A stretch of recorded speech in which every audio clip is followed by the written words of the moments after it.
मुख्यमंत्री अशोक गहलोत की कैबिनेट की बैठक और बैठक के बाद जिस प्रकार की घटनाक्रम सामने आया, दो मंत्रियों के बीच कहासुनी वो अब आम हो चुकी है और इस पर सियासत भी गर्म है। इस समय हमारे साथ मौजूद है प्रतिपक्ष के उपनेता राजेंद्र राठौड़ जी। राठौड़ साहब, जिस प्रकार का घटनाक्रम हुआ, क्या कहना है आपका? राजस्थान की सरकार राजस्थान के आवाम की सरकार है। सरकार की एक गरिमा है, मंत्रिमंडल की एक गरिमा है। इसीलिए गोपनीयता की शपथ लेकर मंत्रिमंडल में मंत्री पद पर नवाजा जाता है, जिसको भी मुख्यमंत्री जी चाहे। मेरे संसदीय इतिहास में मुझे जितनी जानकारी है, ये पहली घटना होगी जब सिर फिटोबल की घटना मंत्रिमंडल की बैठक में हो। मंत्रिमंडल का निर्णय हमेशा एक कलेक्टिव रिस्पॉन्सिबिलिटी का निर्णय होता है। संविधान का आर्टिकल 174 भी इसी बात को कहता है।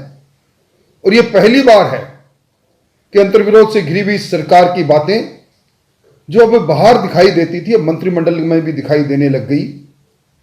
संसदीय कार्य मंत्री एक तरह से मंत्रिमंडल का मुखौटा है।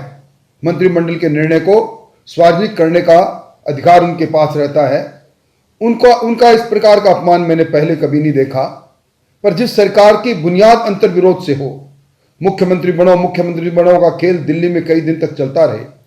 मुख्यमंत्री और उप मुख्यमंत्री जी के दो खेमे 5 सितारा होटल में जाकर अपने विधायकों को के साथ, अपने समर्थित लोगों के साथ कैद हो जाए।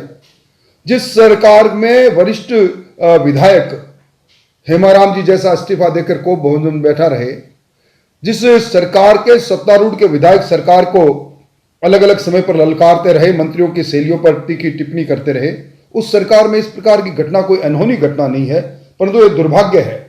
क्योंकि इस सरकार से राजस्थान की जनता को उम्मीद है, क्योंकि उनकी सरपरस्ती इस लोकतंत्र में चुनाव के बाद उन्हीं को करनी है।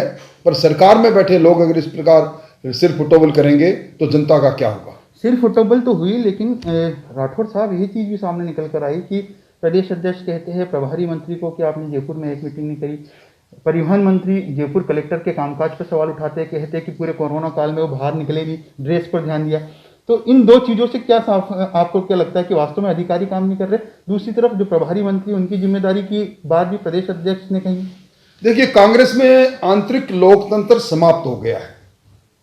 पूरी कांग्रेस मुख्यमंत्री जी और मुख्यमंत्री जी के पैदा किए गए अपरिपक्व नेताओं के द्वारा संचालित है।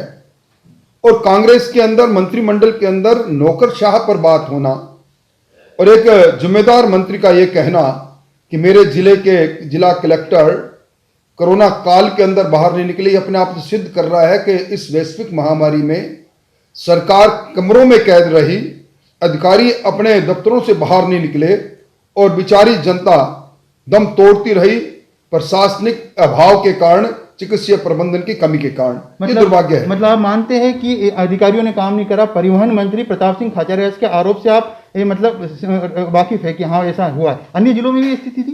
देखिए, प्रताप सिंह जी बेबाक रूप से अपनी बात करने के लिए विख्यात हैं, मजबूत नेता है।